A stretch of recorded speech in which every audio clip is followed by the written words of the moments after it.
Hello everyone, I'm Verawak and welcome to the beginning of my V-Rising boss encounter series.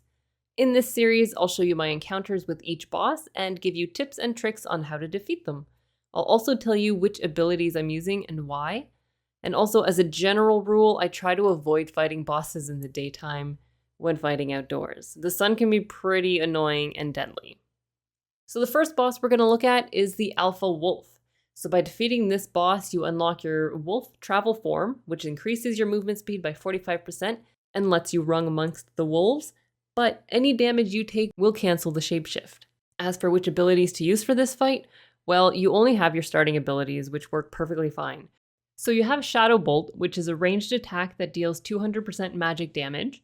You have Blood Right, which blocks melee and projectile attacks while also healing you and dealing area damage around you.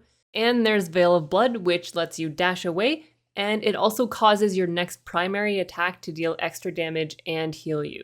A quick note, Blood Right is actually one of my favorite abilities since it blocks attacks, it heals me, and it does damage.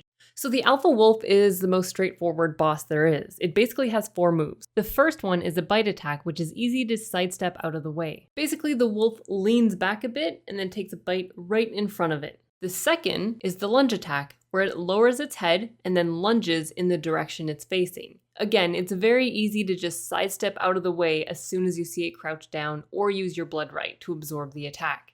The third is a howl that'll make the Alpha Wolf glow red. When it's red, it'll do a few bites in rapid succession and try to follow you. So for this, the safest thing to do is to dash away. The fourth is a howl, in which the Alpha Wolf will summon 2 adds. I personally prefer dealing with the adds first, so I don't have as many things to pay attention to in the long run. They're also fairly weak, so it shouldn't be an issue to get rid of them quickly. My strategy for this boss is to poke it with my spear, step out of the way of its attacks, use my Shadow Bolt when I'm not in melee, and if I need to heal, I can use Blood Right or Veil of Blood, then attack it.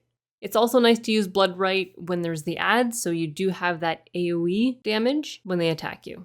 And there you have it. That's the encounter. So all you have left to do is extract the V-Blood and you get your travel form. The Alpha Wolf is very simple. It's a nice introduction to the bosses in this world. So there we have it. Thanks for watching, everyone. I hope that if you were having issues with this boss, now it'll be easier. I do tend to use the spear a lot for the bosses. In future bosses, you'll see I do switch things up, but for the most part, the spear is my weapon of choice at the moment, especially at low levels. Next video, we're going to look at the second boss on the list, and that's Keeley, the Frost Archer. And I'll go through the same exact thing as I did here, and we'll see how we can defeat her. Don't forget to subscribe to the channel, and also follow me on Twitch. Stop by and say hi. Thanks for watching, everyone.